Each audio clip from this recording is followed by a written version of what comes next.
Amém. Então, vamos abrir nossas Bíblias no livro de Salmos, capítulo 126. Salmos é um livro do meio da Bíblia. Pega a sua Bíblia, abre no meio e você encontrará o livro de Salmos. Amém. Muito bem. Salmos capítulo 126. Diz assim a palavra de Deus: Quando o Senhor trouxe do cativeiro os que voltaram a Sião, estávamos como os que sonham. Então a nossa boca se encheu de riso e a nossa língua de cântico. Então se dizia entre os gentios: grandes coisas fez o Senhor a estes. Grandes coisas fez o Senhor por nós, pelas quais estamos alegres. Traze-nos outra vez, ó Senhor, do cativeiro, como as correntes das águas no sul. Os que semeiam em lágrimas cegarão com alegria. Aquele que leva a preciosa semente, andando e chorando, voltará sem dúvida com alegria, trazendo consigo aos seus bois. Amém? Amém. Vou pegar uma caneta para mim aqui, porque meu computador parou de funcionar, né, quando eu preparava o sermão. Então eu imprimi o que tinha feito, o resto eu fui escrevendo à mão. E vou ter que fazer aqui, usar as canetas para fazer anotações, se for o caso. O tema da mensagem de hoje é 3 pilares do crente. 3 pilares do crente, 3 coisas fundamentais na vida do cristão. Eu vou ilustrar esses 3 pilares à luz daquilo que eu tive entendimento estudando o livro de Salmos, nesses 3 capítulos, Salmo 126, depois o 127, depois o 128, são 3 salmos curtos e pequenos, mas são muito valiosos para a nossa vida cristã, muito edificantes para o nosso entendimento sobre como é ou como deve ser a nossa vida cristã, tá? Muito importante a gente entender isso. Esse salmo, capítulo 126, o salmo 126, eu vou falar rapidinho sobre a autoria desse salmo. Muitos dos salmos que a gente lê, é dito o autor. Logo no início, assim, em cima, é dito o autor. Esse é um exemplo de que não é dito o autor. Não tem quem foi que escreveu esse salmo aí. E por conta disso, existe muita especulação, muito debate, muita discussão sobre quem é o autor desse salmo. Vem escrito aí. Enfim,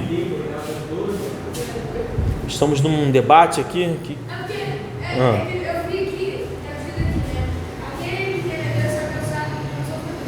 Não. Isso, olha o 127 então, para ilustrar, Cântico dos Degraus de Salomão. Então você tem o autor aí. Quem escreveu esse Cântico dos Degraus aí do capítulo 126, nós não sabemos, tá? O que acontece? Os especialistas, a gente sempre vai nos especialistas porque eles são bons para ilustrar. Normalmente o que eles dizem é o contrário do que eles dizem, tá?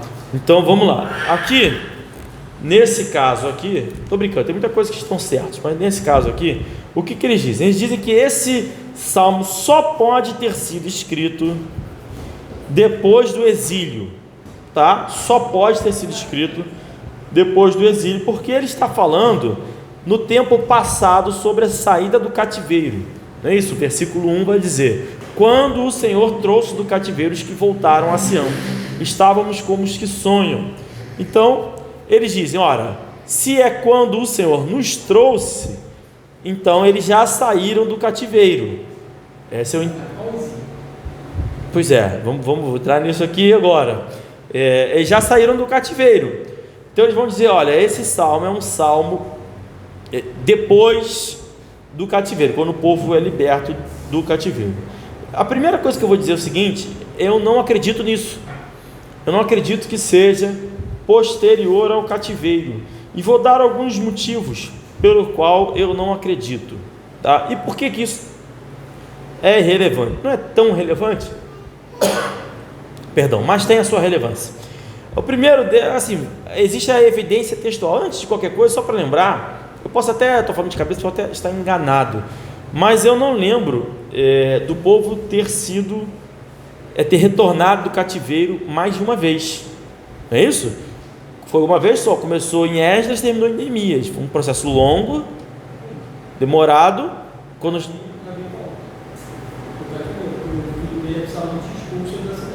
Não. Cativeiro babilônico, que eles dizem, né?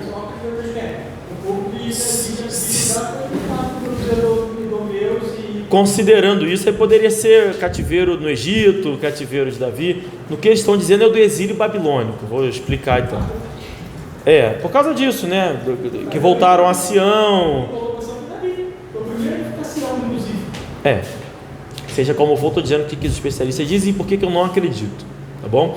Eu acredito que esse salmo, só para já que você adiantou, eu acredito que seja do tempo de Davi mesmo.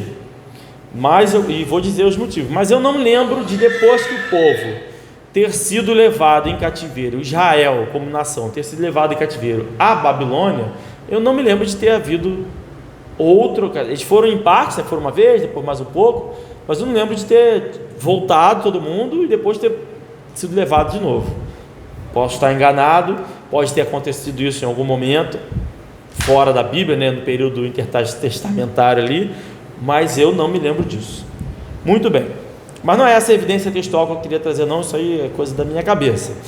A evidência que eu queria destacar é que o autor diz que ele está no tempo presente, feliz pelo que o Senhor fez. Não é isso que está escrito aí? Ele está feliz, né? O verso 3, grandes coisas fez o Senhor por nós, pelas quais estamos alegres. Então o autor está dizendo, olha, nós estamos alegres. Esse é o cântico, esse é o louvor. Todos os salmos são louvores, tá bom? À exceção de o salmo de Moisés, que é uma oração, mas que também pode ser um louvor, mas enfim, é especificamente dito que é uma oração. Fora esse, todos os salmos são louvores. Então ele está dizendo, olha, nós estamos alegres no tempo presente, estamos alegres.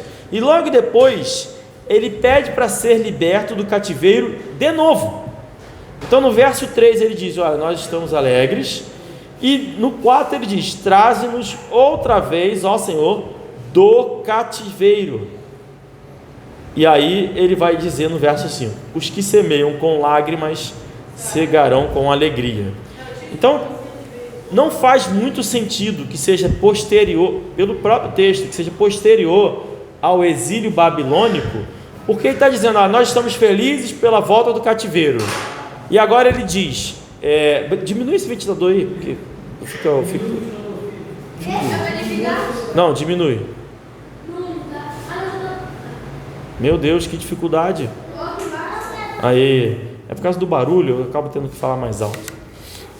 Enfim, então ele está dizendo, olha, nós estamos felizes e pelo que o Senhor fez, por nos livrar do cativeiro, e no entanto nos livra de novo do cativeiro para que nós fiquemos felizes. Então isso não faz muito sentido se for uma questão literal, ou seja, eu saí do cativeiro babilônico, do exílio babilônico, me livra de novo do exílio babilônico, para me livrar de novo vai ter que me enviar de novo, né? Não faz sentido, no meu entendimento, não faz sentido essa interpretação. Amém. Até porque ou ele está chorando, porque ele está falando os que semeiam com lágrimas, ou ele está alegre.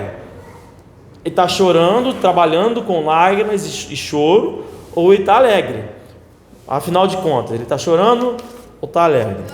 Então, se fosse literal dessa forma, haveria uma discrepância no texto. Se fosse esse cativeiro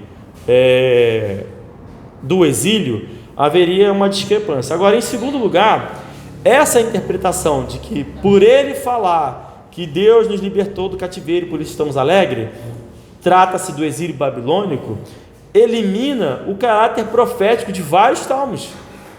Tem vários salmos que profetizam coisas que não aconteceram naquele momento.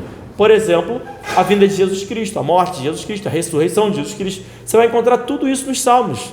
o ataque à palavra de Deus, a preservação da palavra de Deus, tudo isso encontra-se nos salmos, coisas que naquele momento, por exemplo, o microfone eu esqueci, coisas que naquele momento, enquanto Davi estava reinando, não era uma realidade, mas era uma profecia. Davi foi um homem de Deus, tinha um coração, presta atenção, Samuel, tinha um coração conforme o coração de Deus, ele entendia as coisas de Deus e profetizou muitas das coisas a respeito de Jesus Cristo. Então existe o caráter profético e por conta disso, o salmo que vai falar sobre a morte de Jesus Cristo só pode ter sido escrito então depois que Jesus Cristo veio ao mundo. Não, a gente sabe que não, que o livro de Salmos já tinha sido compilado. Então, na minha opinião, muita tolice você querer enquadrar no seu entendimento qualquer coisa a respeito da Bíblia, né? Você tem que deixar que a Bíblia ensine para você o que ela tem para te ensinar. Posto isso, qual é a relevância disso tudo? Os salmos, tudo tem um ensinamento. Ainda que de fato fosse isso, a ideia do cativeiro em si já tem um ensinamento. Mas vamos lá. Esse salmo, quando que eu acho que esse salmo foi escrito? Só para encerrar. Na minha visão, este salmo foi escrito no período do reino unificado do rei Davi ou Salomão. Mais ou menos por aí. Por que eu penso isso? Vamos lá, pequena aula. Davi compôs 73 salmos, tá? 73 salmos a Bíblia descreve como sendo escritos por Davi. Salomão compôs 2 salmos. A família de Asaf, A família de Asaf compôs 12 salmos. Os filhos de Coré... Quer falar alguma coisa? Porque Salomão diz que ele escreveu mais salmos que isso. Na Bíblia só contém esses 2. Na Bíblia, descritos aqui, só tem esses 2. Fala lá que ele compôs, acho que ele escreveu 3.000 provérbios e 150 salmos. Tudo bem, mas não está no livro de Salmos. Se ele falou, ele escreveu. Se está na Bíblia, ele escreveu, mas se perdeu, ou sei lá, qualquer coisa. E que é um perigo, né? Porque aí o pessoal fala assim, achei um ensino escondido de Salomão e tal, mas não acredito. Então, a família de Asaf compôs 12, os filhos de Coré compuseram 11, Emã compôs 1, Etan, o ex-raíta, também compôs 1. A exceção conhecida, a única exceção dessas pessoas, quem são esses caras? Por que eu estou citando esses caras? Porque todos eles, Asaf, Coré e seus filhos, Emã e Etan, são músicos descritos na Bíblia que foram colocados por Davi na adoração do templo. Então, todos esses louvores que se tem autores são compostos por músicos que estavam no trabalho de adoração no templo. São músicos conhecidos e nomeados da Bíblia. A única exceção expressa é o Salmo 90, cuja autoria é dada, descrita por sendo Moisés, que teria composto esse salmo, que na verdade é uma oração. É escrito oração de Moisés. Posto isso, eu não vejo qualquer motivo para acreditar, achar que exista um outro salmo que seja diferente disso, do padrão. O padrão é os responsáveis pelo louvor no templo compuseram os louvores que estão ali. Isso inclui a maioria deles, ou grande parte deles, o próprio Davi, que era músico. Davi era músico. Não era ele o músico nomeado no templo, mas era músico e, por que não, compôs, e a gente sabe que ele compôs pelo menos 73 músicas, talvez mais, em outros momentos. Bom, é isso que eu creio, tá? Para mim, esse salmo seja essas pessoas do templo, eram salmos cantados pelo rei Davi. O livro de Salmos foi composto, por causa desses salmos que não se tem a data. Senta, Samuel. Por causa desses salmos que não se tem a data, o pessoal viaja, fala que foi um processo de 1000 anos de composição de salmos, porque de Moisés até quase o período pós-cativeiro, até o período intertestamentário. E isso não faz sentido. na minha opinião. Para mim, foram escritos pelas as pessoas envolvidas no louvor do templo. Isso quer dizer que quando o templo foi destruído, já não teve mais esse trabalho. Acabou. Não é isso? É assim que eu entendo. Bom, ou seja, se é isso, como eu interpreto esse salmo? Como sendo, uma profecia, tá? Mas pode não ser. Ainda assim, existe um simbolismo no cativeiro. Toda vez que tem uma volta de cativeiro na Bíblia, tem um simbolismo, não é isso? Quando o povo sai do Egito, tem um simbolismo. Quando Davi volta do cativeiro lá de Saul, né? Enfim, tem outro simbolismo. Quando o povo volta de fato, Esdras e Neemias voltam do cativeiro, tem simbolismo, tem sempre um simbolismo. E esse simbolismo da saída do cativeiro é a pedra fundamental do cristianismo. É a base do cristianismo.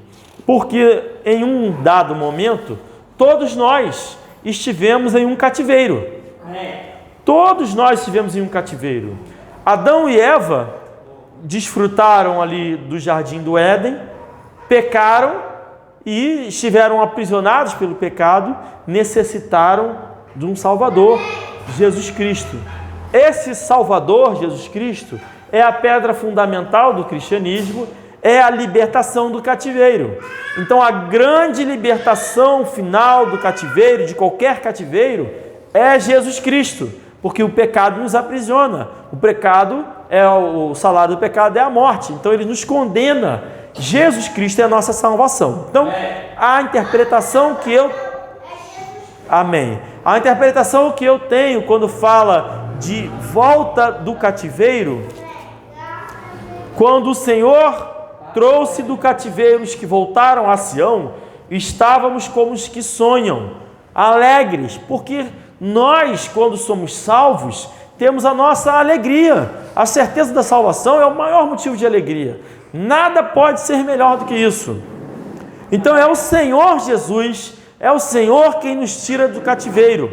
E aqui o texto diz, quando o Senhor trouxe do cativeiro, quando o Senhor... Então quem é que traz do cativeiro? É o Senhor. A nossa salvação, portanto, depende do Senhor. E não dos nossos esforços, e não da nossa capacidade, não do nosso esforço próprio de ser salvo. O povo não conseguiu, em nenhum dos cativeiros, fugir dos seus exiladores, vamos dizer assim, por conta própria.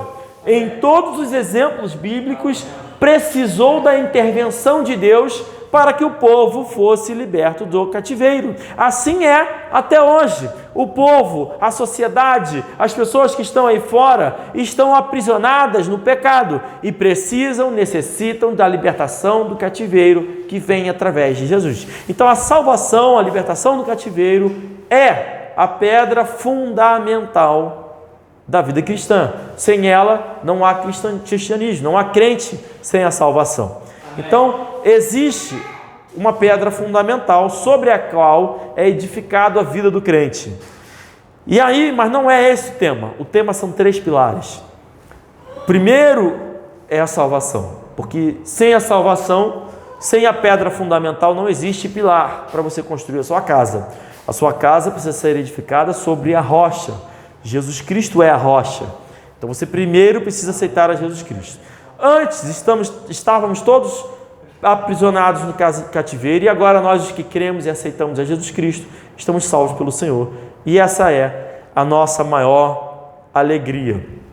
Uma vez salvo, existe um pilar, e aí entra no tema os 3 pilares. Existe um pilar para o crente, uma viga para o crente, que muitas vezes a construção desse pilar envolve a superação de um obstáculo, uma barreira que muitas vezes nos faz chorar, nos desafia, nos coloca em confronto conosco mesmo e com as pessoas que nós amamos, muitas vezes nos entristece, muitas vezes nós clamamos a Deus pela sua ajuda por sermos incapazes de superar esse desafio. E nós que vencemos um cativeiro, muitas vezes nos colocamos nesse outro cativeiro, o cativeiro do castigo do próprio Senhor, por não vencermos esse obstáculo. Por isso é um segundo cativeiro. Esse segundo cativeiro que ele está pedindo aqui, ele é exclusivo do crente. Um não crente não entra nesse cativeiro. E qual é esse cativeiro? Vamos ler os versos 5 e 6, olha lá o que está escrito.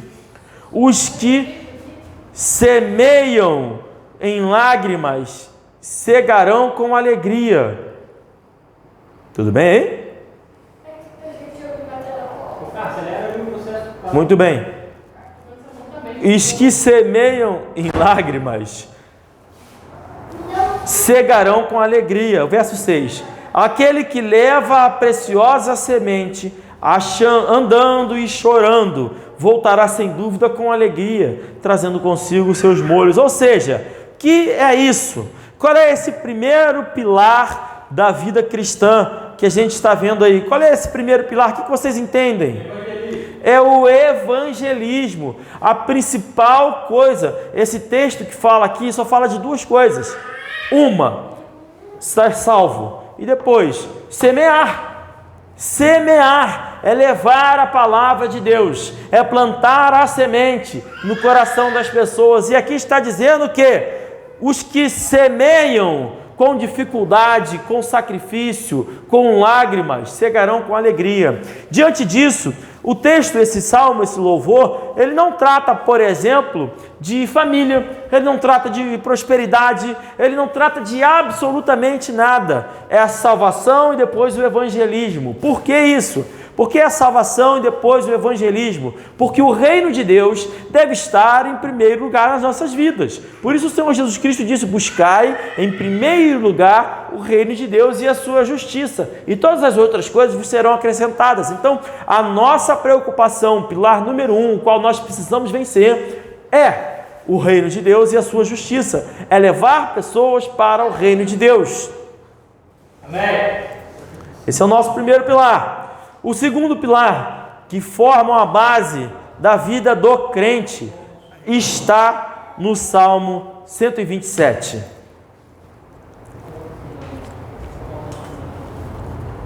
E aí tem o autor, Salomão, diz: se o Senhor não edificar a casa, então qual é o segundo pilar que está escrito aí? Qual é a coisa mais importante, então? Uma preocupação que está no nosso coração é edificar a casa. Quem é que edifica a casa e que deve edificar a casa, de acordo com o texto aí? O Senhor. Por isso está escrito: se o Senhor não edificar a casa, se não for o Senhor quem edifica a casa, em vão trabalham os que a edificam. Se o Senhor não guardar a cidade, então, em vão vigia a sentinela. Então, edificar a casa, guardar a casa, cuidar, proteger, tudo isso são preocupações nossas, não são? São nossas preocupações. E esse salmo trata, então, de nossas preocupações. O segundo pilar é edificar a nossa casa. Agora, como? E edificar aqui está em sinônimo a guardar. Então, edificar, guardar, cuidar, proteger, tudo isso são nossas preocupações. Como que nós edificamos e guardamos e cuidamos e protegemos a nossa casa? Verso 2: inútil vos será levantar de madrugada, repousar tarde, comer o pão das dores. Então a sociedade hoje diz por aí: olha, você precisa trabalhar muito, trabalhar duro, precisa ser dedicado. Eu vi um cara falando assim: não há pobreza que resista a 14 horas de trabalho duro, diária. Enfim, são as coisas que as pessoas valorizam na edificação e na proteção da sua casa, que é o trabalho duro, a levantar de madrugada, ou seja, acordar muito cedo e ir dormir tarde, porque está trabalhando, comer o pão de dores com sacrifício. Mas o Senhor está dizendo que se o Senhor não edificar a sua casa, acordar cedo, trabalhar duro e dormir tarde, é inútil. Por quê? Pois assim dá Ele. Ele quem? Quem é que está dando aqui o texto? Deus. Pois assim, exatamente, Deus dá aos seus amados o quê? O sono. Amém. Não é porque o pessoal está com sono no culto não, hein? Ó, é inútil acordar cedo, trabalhar, fazer qualquer coisa, porque Deus dá aos seus amados o sono, o descanso, o repouso. Esse repouso que é o próprio Senhor Jesus Cristo e que também é o descanso mesmo, nesse trabalho de edificar a casa. Então, não é pelo seu esforço, pelo seu trabalho que você edifica a sua casa, mas é pelo Senhor. E aqui, como que o Senhor faz esse trabalho de edificar e guardar a sua casa? Verso 3: eis que os filhos são herança do Senhor, e o fruto do ventre, o seu galardão. Então, como Deus edifica uma casa?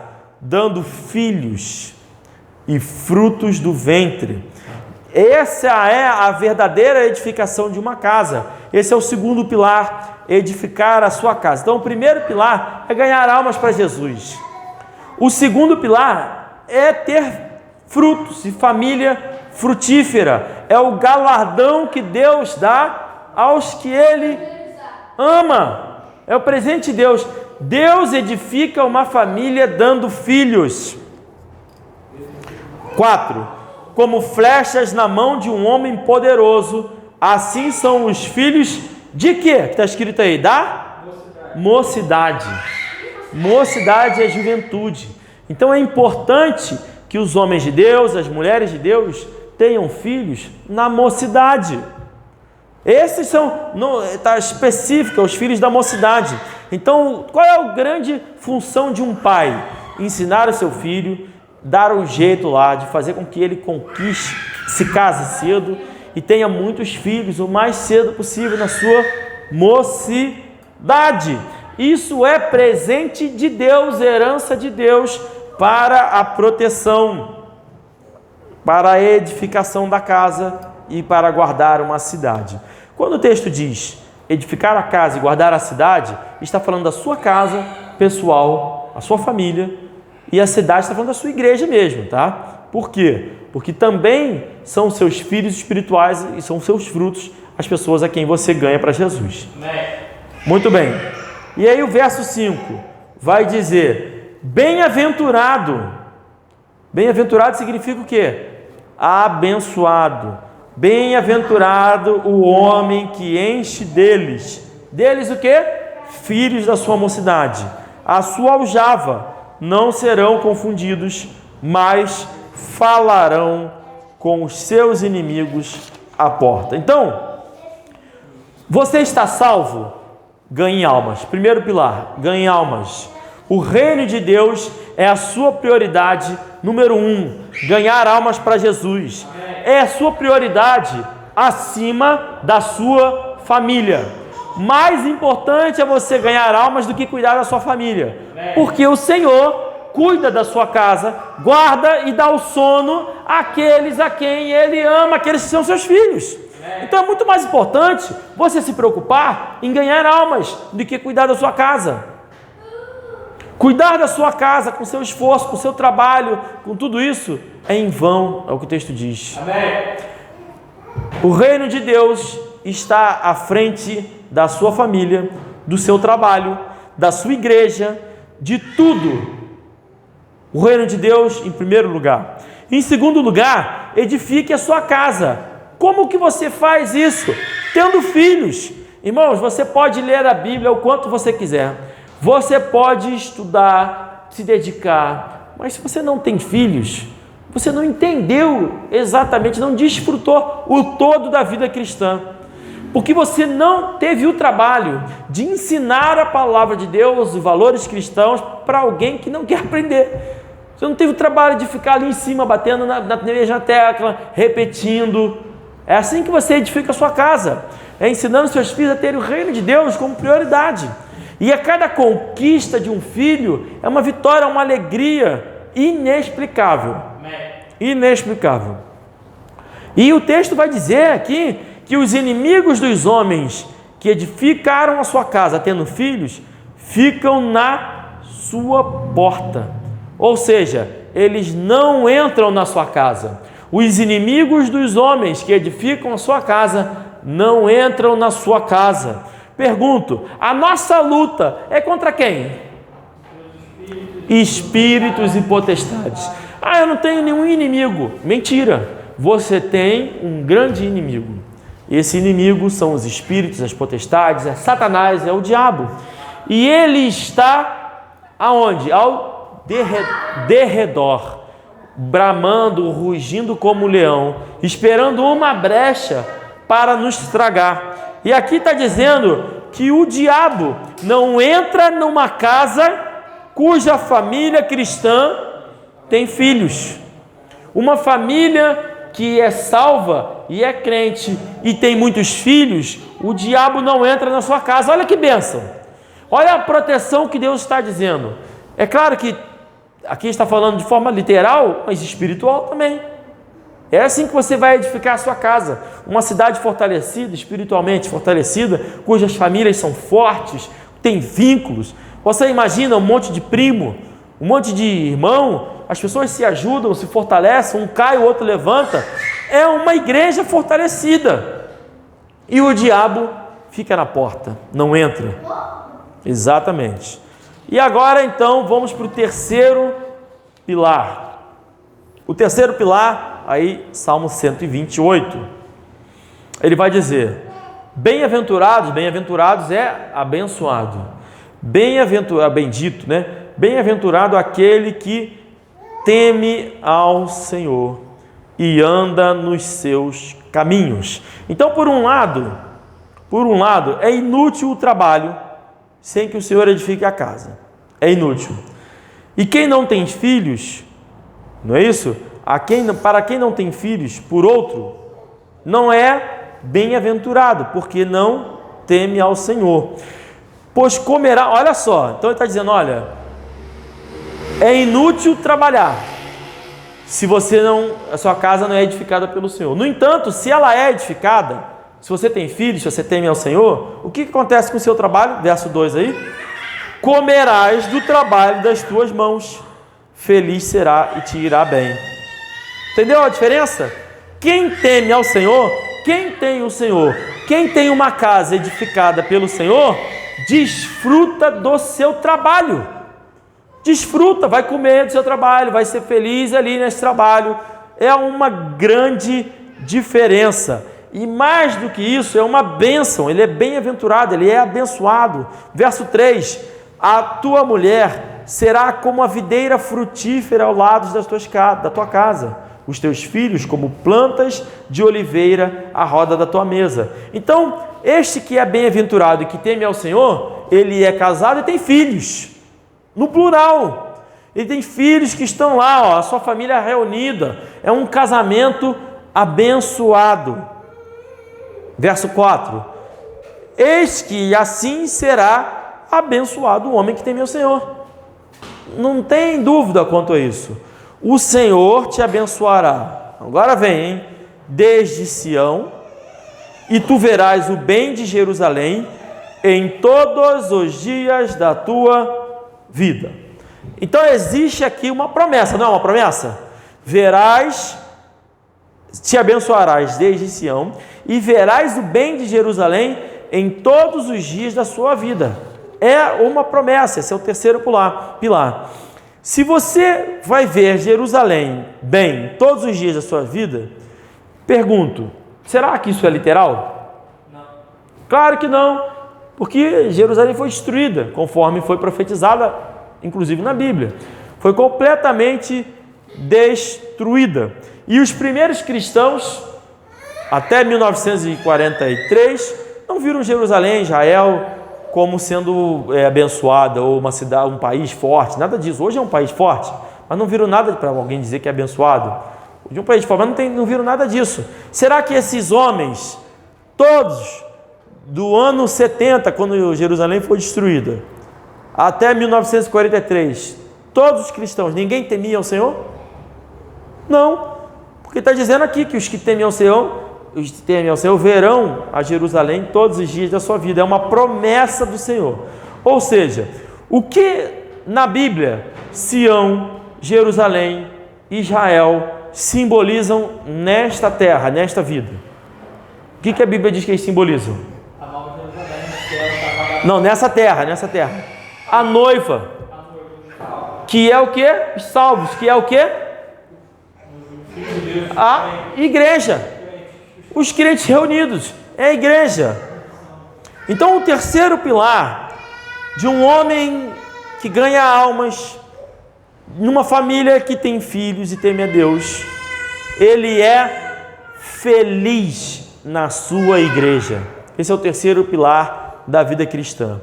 Em primeiro lugar, na vida do crente, é o reino de Deus. Em segundo lugar, na vida do crente está a sua família. Em terceiro lugar, está a sua igreja. Tem gente que coloca a igreja acima da família. Tem gente que confunde igreja com o reino de Deus. Mas o reino de Deus é salvação. O reino de Deus é a sua justiça, é ganhar almas, é o evangelho, é a pregação, é a propagação da sua palavra, é a semente sendo lançada. A igreja não. A igreja é esse local onde as pessoas vão ver todos os dias e vão se alegrar na sua igreja. Feito isso, esse terceiro pilar está solidificado com uma família forte, uma igreja forte.